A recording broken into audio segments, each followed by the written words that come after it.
Soc Neus Boixant, directora de l'Associació Catalana de Dislèxia. Ens dediquem a donar suport, orientació i acompanyament a les famílies i a les persones dislèxiques. La dislèxia és un trastorn del neurodesenvolupament. Hi ha una disfunció, un funcionament diferent de determinades zones de l'àrea lingüística del cervell, amb la qual suposa una dificultat en l'adquisició i consolidació d'aquelles habilitats necessàries per aprendre i desenvolupar la lectura i l'escriptura.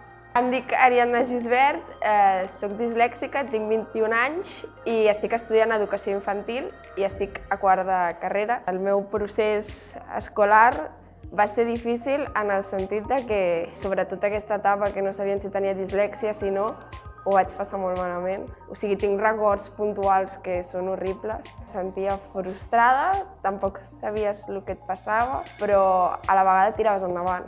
Em dic Laia Martínez, tinc 17 anys i fa 2 setmanes que he deixat el batxillerat. Em van diagnosticar dislèxia als 7 anys. Primer, abans de tot, em van fer repetir primer de primària. Els professors no m'ho van saber trobar, qui m'ho va trobar va ser el meu tiet, que és psicòleg, perquè al col·le no van saber què em passava, sinó el típic de o és tonta o és vaga o no vol treballar.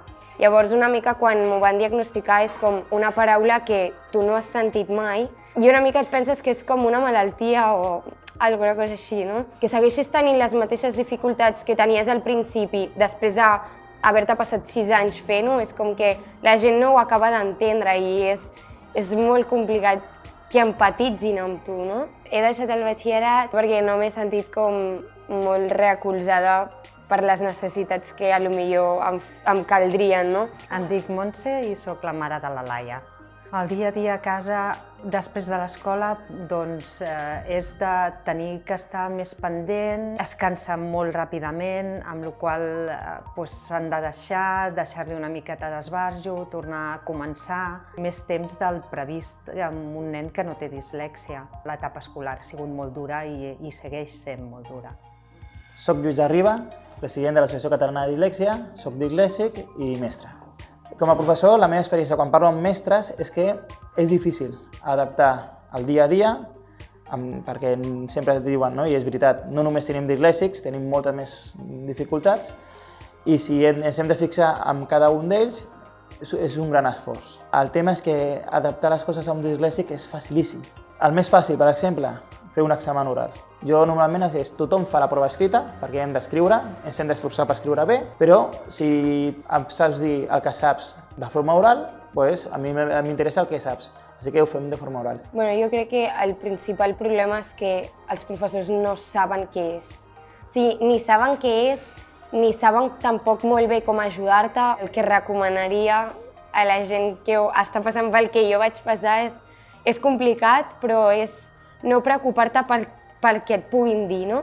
Perquè sempre com que t'intentaran com tirar al terra, no? Del plan, perquè a mi m'han arribat a dir que no em trauria la ESO i me l'he tret, que no em trauria tal cosa i m'ho he tret, i és una mica com que has d'estar demostrant tota la teva vida que tu pots. Davant de la dificultat, si tu te l'agafes i te la mires i dius no passa res, doncs no passa res. I sempre hi ha estratègies i gent, i clar, sí.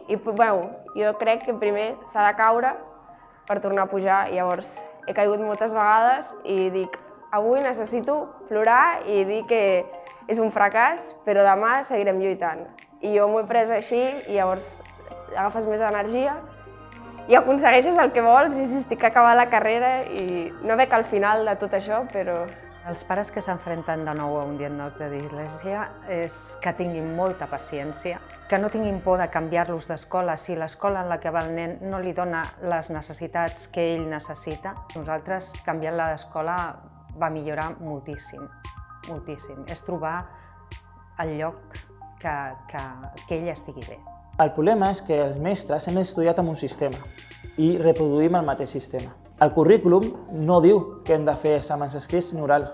No diu que hem de comptar les faltes amb 0,1 o amb 0,7. És molt obert.